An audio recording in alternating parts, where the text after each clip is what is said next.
Hola querida iglesia, el día de hoy quiero compartir con ustedes un mensaje titulado El final de la línea. Ya llevamos 2 meses largos desde que comenzó esta cuarentena y ya comenzamos en una fase donde muchos de nosotros podemos estar saliendo a trabajar, el comercio comienza nuevamente a moverse y digamos que dentro de las posibilidades la vida vuelve a su normalidad. Claramente tenemos que tener todos los protocolos y cuidados para poder salir y poder comenzar nuestras actividades nuevamente. Pero en este tiempo de cuarentena, sin lugar a dudas, yo creo que todos hemos tenido algún tiempo, algún momento para colocarnos delante del Señor y poderle preguntar cuál ha sido su propósito con todo esto. ¿Cuál ha sido su propósito con que justo en este momento de nuestra existencia sea el momento en donde se da una contingencia como la que hemos estado viviendo? Hace muchísimos años no ocurría algo así y pues nada, nos tocó a nosotros, nos tocó en este momento de la vida. Pero también con seguridad muchos nos hemos preguntado cuál es el propósito de Dios con nuestras vidas, cuál es el propósito que tiene Dios para nuestro futuro. Y en este sentido, quiero que hoy hablemos cuál es el propósito de Dios para su creación. Quiero que retomemos o comencemos con una historia. No sé si alguno de ustedes ha tenido la oportunidad de ver el remake de El Rey León. Allí nos muestran diferentes cosmovisiones acerca de la vida. En primer lugar, podemos ver a Simba, ese pequeño león que acaba de nacer y pues que está destinado a suceder el trono de su padre. Una mañana se levanta, él se levanta a su papá y juntos caminan hacia la gran piedra, esa piedra que es el trono donde su papá gobierna todo su reino. Su padre comienza a hablar, comienza a instruirlo, comienza a darle diferentes enseñanzas. Dentro de este se da el tema del círculo de la vida. Su padre le enseña a Simba que en la vida están todos íntimamente conectados. Todo lo que ocurre depende o afecta a lo que ocurre a los demás. Es así como Simba le pregunta a papá, pero si nosotros comemos antílopes. Y su papá le explica que sí, que ellos comen antílopes, pero que cuando los leones mueren, ellos van a la tierra y después de eso se convierten en pasto. Y el pasto el antílope come de este pasto, y así todos están íntimamente ligados en un círculo, en el ciclo de la vida. Más adelante, cuando Simba ya ha crecido, su padre fallece y él huye, va fuera del reino de su padre, conoce a dos personajes que son Timón y Pumba, un suricato y un jabalí. Este par de personajes bastante divertidos le enseñan otra cosmovisión de la vida. En algún momento Simba comienza a hablarles a ellos sobre el círculo de la vida, el círculo de la vida. Y ellos les dicen, le preguntan, ¿cuál círculo de la vida? El círculo de la vida no existe, le dice. En realidad lo que existe es una línea. Y ellos dicen que es una línea de indiferencia y sin sentido. Todos estamos corriendo hacia el final de la línea. Y cuando llegamos al final de la línea, todo termina.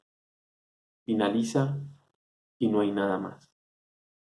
Estas dos cosmovisiones que estamos viendo son cosmovisiones que claramente no son bíblicas, pero que sí nos muestran un poco con respecto a las creencias que se han dado, que se dieron o que se están dando en la película, pero que también muchas personas tienen en sus vidas y las tienen eh, en su caminar. Es por eso que quiero que veamos en el texto de Génesis 1, cómo comienza la Biblia y cómo nos narra la Biblia sobre nuestra cosmovisión, la cosmovisión que nosotros creemos. Comienza la Biblia con una oración que dice en el principio. Y para poder entender cómo comienza la Biblia, vamos a remitirnos al Nuevo Testamento. Es en el Nuevo Testamento donde podemos ver la autorrevelación de Cristo y donde Él nos explica y nos muestra qué quiere decir en ese principio. Es Él nuestro Salvador, Él es nuestro Redentor y es Él el Hijo unigénito del Padre, en quien podemos creer y en quien debemos colocar nuestra esperanza. Él es nuestro principio. Nos dice la Biblia en Juan 1:1: en el principio ya existía el Verbo, y el Verbo era Dios, y el Verbo estaba con Dios. El Verbo estaba con Dios en el principio. Por medio de Él todas las cosas fueron creadas. Sin Él, nada de lo creado llegó a existir. Es como pues nos revela la Biblia, primero a Jesús como el hacedor de todas las cosas. Fue Él quien permitió que todas las cosas fueran creadas. Fue a través de Él que fueron creados. Cuando vemos en el primer versículo de Génesis y nos dice: en el principio Dios creó los cielos y la tierra, está hablando de un solo Dios. Y sabemos que este un solo Dios es un Dios que es un Dios trino, un Dios Padre, un Dios Hijo y Dios Espíritu Santo. En el versículo 2 nos muestra en Génesis cómo el Espíritu Santo se mueve sobre la faz de las aguas. Y también podemos ver en este versículo 2 cómo nos dice que la tierra está hecha un caos y que está gobernada por las tinieblas. Y es aquí donde podemos ver en el versículo siguiente de Juan, qué nos dice acerca de Jesús. Dice: en Él estaba la vida, y la vida era la luz de la humanidad. Esta luz resplandece en las tinieblas, y las tinieblas no han podido extinguirla. Más adelante en el versículo 9 y 10 sigue hablando acerca de la luz. Esa luz verdadera, la que alumbra a todo ser humano, venía a este mundo. El que era la luz ya estaba en el mundo, y el mundo fue creado por medio de él. Así que podemos ver a Cristo como la luz del mundo. Podemos ver cómo a través de la creación también el caos y las tinieblas fueron cambiados y fueron transformados en la creación hermosa y buena que Dios fue creando día tras día. Podemos ver cómo esa luz es la luz que nos ilumina a nosotros, es la luz que nos guía, es la luz que nos está marcando un camino y es la luz que debemos buscar nosotros como creyentes. Podemos seguir más adelante y entender también quiénes somos nosotros para Cristo. Dice en el versículo 12 y 13: mas cuantos lo recibieron, a todos los que creen en su nombre, les dio el derecho de ser hijos de Dios. Estos no nacen de sangre, ni por deseos naturales, ni por voluntad humana, sino que nacen de Dios. Vemos que gracias al amor, a la misericordia del Señor, es que nosotros podemos ser llamados hijos de Dios. Nosotros no somos quienes por voluntad propia podemos ser hijos. Es Él quien nos ha aceptado a nosotros como hijos a través de su obra, a través de lo que hizo al venir por nosotros aquí a la tierra. Más adelante dice en el versículo 14: el Verbo se hizo hombre, vino, y dice, y habitó entre nosotros, y hemos contemplado su gloria, la gloria que corresponde al Hijo unigénito del Padre, lleno de gracia y de verdad. Vemos cómo este Verbo, aquel Creador, el Hijo de Dios, vino y habitó con nosotros. Cuando habla de habitar en esta oración, está hablando de armar, de vivir en una tienda. Y aquí hace referencia un poco al tabernáculo, aquel lugar donde Dios habitaba en el pasado, donde Dios coexistía, podía estar con los hombres y los hombres podían tener acceso a Él a través del tabernáculo. Y aquí cuando el Señor habla, Jesús habla de que habitó, está haciendo referencia a eso, a haber vivido en el tabernáculo, haber sido partícipe en la tierra. Pero también podemos ver en el versículo B cómo se hace énfasis de que ese verbo vino a la tierra, pero Él era ante todo el unigénito Hijo de Dios. Es así, digamos que como podemos ver en el Nuevo Testamento, ¿qué es lo que nos están hablando acerca de la creación? ¿Qué es lo que nos están hablando acerca del principio? El principio viene a ser Jesucristo, nuestro Salvador, nuestro Libertador, nuestra luz y nuestro camino. Pero para poder seguir entendiendo la creación y este versículo, estos versículos que estamos viendo de Génesis, vamos a seguir contemplando y vamos a seguir mirando las Escrituras.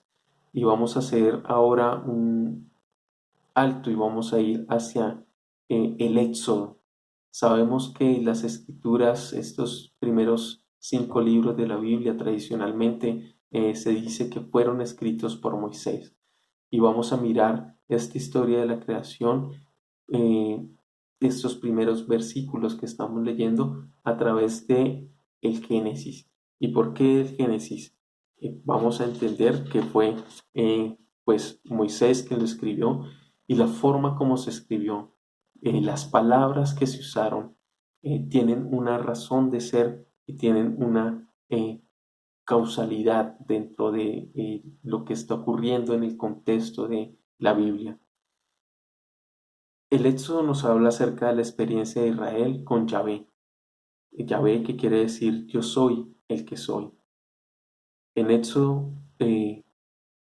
Dios comienza a mostrar al mundo, a Israel. Es la experiencia que Dios muestra de una visión nueva al mundo. Esta relación íntima que comenzó a establecer Dios con Israel al haber escogido este pueblo es algo que no se había vivido y comienza a romper muchos paradigmas y comienza a romper muchas con respecto a la historia que estaba ocurriendo en el contexto de ese momento. Sabemos que en su momento Israel en el Éxodo pues estaba en esclavitud, estaba bajo el dominio de los egipcios y la Biblia nos narra y nos muestra cómo Dios toma a este pueblo escogido con un propósito. Podemos ver el propósito de Dios de sacar a Israel de esta esclavitud a la tierra prometida, el lugar que les había dicho que les haría.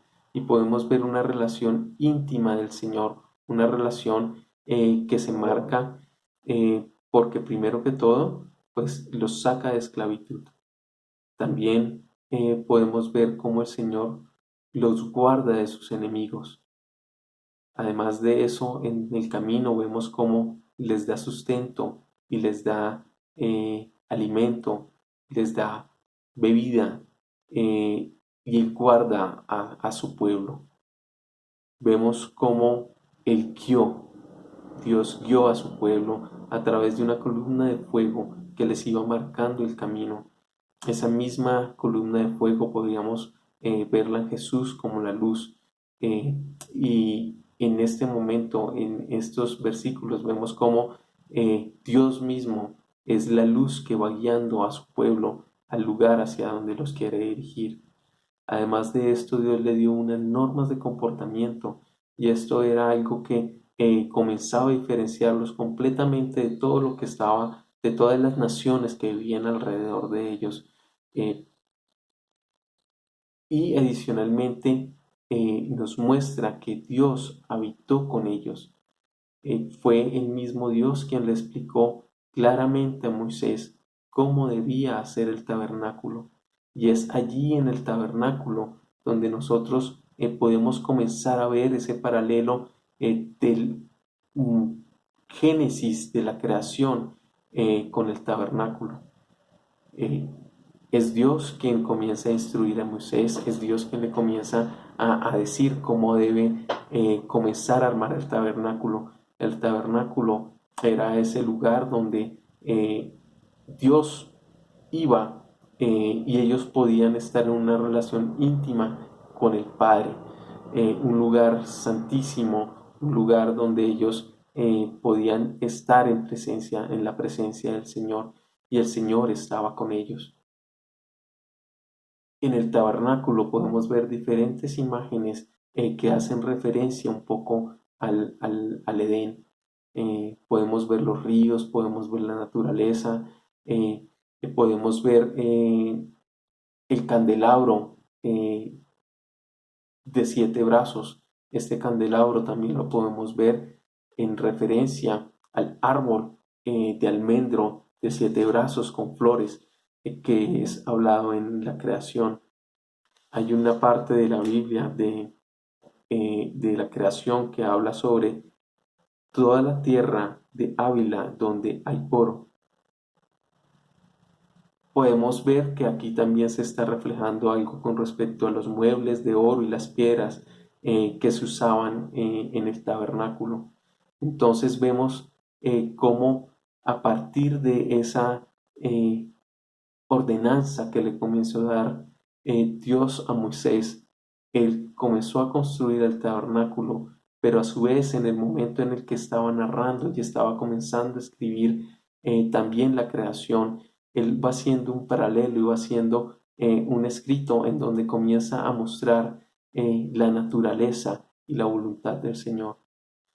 Cuando Moisés está escribiendo el Génesis, también tiene en cuenta las cosmovisiones y lo que está pasando alrededor de él.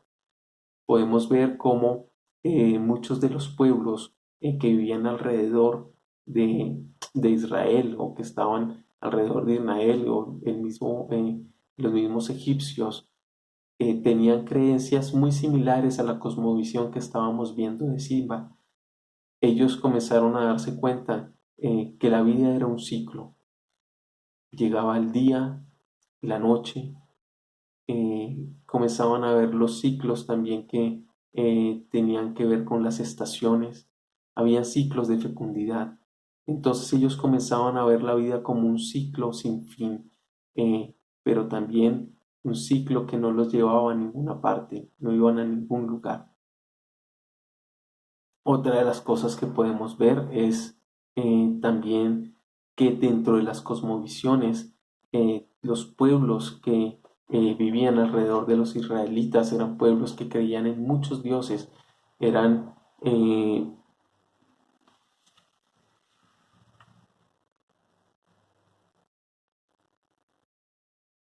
pueblos que creían en el sol, que creían en la luna y que creían en diferentes dioses. Y digamos que dentro de la narración que está haciendo Moisés, podemos ver cómo él comienza diciendo que existe solamente un Dios y que ese Dios es el creador de los cielos y es el creador de la tierra. Así que es directamente lo que le está diciendo a estos pueblos es, mi Dios es el único Dios y ese Dios es quien creó a tus dioses. Entonces comienza a cambiar la forma de que ellos comienzan a ver a los israelitas, la forma en que Moisés está narrando la Biblia y les comienza a mostrar a los demás pueblos, a romper paradigmas y a mostrar que es un pueblo diferente, que es un pueblo que tiene una unión y una unidad con su Padre, que es el Dios verdadero. También vemos que Dios no es arbitrario con su creación. Vemos que Dios no se opone a sí mismo, como ocurría con muchos de los pueblos que vivían alrededor de ellos. Muchos de ellos, pues digamos que tenían dioses tiranos, dioses castigadores, pero vemos como el Dios de Israel es un Dios que tiene un propósito en mente. La vida tiende a ser más como la línea de la que se hacía referencia Timón y Pumba. La vida tiende a ser una línea y todos estamos caminando hacia el final de esa línea. pero la diferencia importante es con respecto a la narración de la creación, es que en la creación estamos viendo los que estuvo haciendo Dios a través de los 7 días. Una de las cosas importantes es entender no solamente cómo hizo Dios la creación, sino quién es el creador y cómo obra este creador. Y ahí es donde podemos ver que en el séptimo día es un día de descanso, es un día donde el pueblo, Dios descansó, y es hacia allá, hacia ese lugar, hacia donde el Señor nos quiere llevar, hacia donde Dios nos quiere llevar, hacia ese día de descanso y ese día de reposo. Y ese día de descanso y ese día de reposo, sin lugar a dudas, solo lo podemos tener en Cristo. Es entonces realmente Cristo el fin mismo de la línea. Es realmente Cristo quien nos puede ayudar a tener la paz, a tener la tranquilidad y a tener una nueva vida. Es Cristo quien se refleja a través de la creación del Edén. Es Cristo quien se refleja a través de el tabernáculo y del templo. Todas esas figuras que en algún momento fueron usadas por los hombres vienen al fin mismo de Jesús. Jesús es el paraíso del jardín donde caminamos en la frescura del día con el Padre. Jesús es el tabernáculo y es el templo. Jesús es el final de la línea para toda la creación y vive en nosotros a través del Espíritu Santo. El Padre no envió a Jesús para restaurar el Edén. El Edén fue solo el comienzo. El Padre envió a su Hijo para restaurarnos, para darnos un lugar de descanso, un lugar de bendición e integridad en su propio Hijo, donde hay una vida abundante. Así que, hermanos, el fin mismo de la creación es poder llegar a estar en Cristo. Damos gracias al Señor porque es Él quien nos guarda, porque es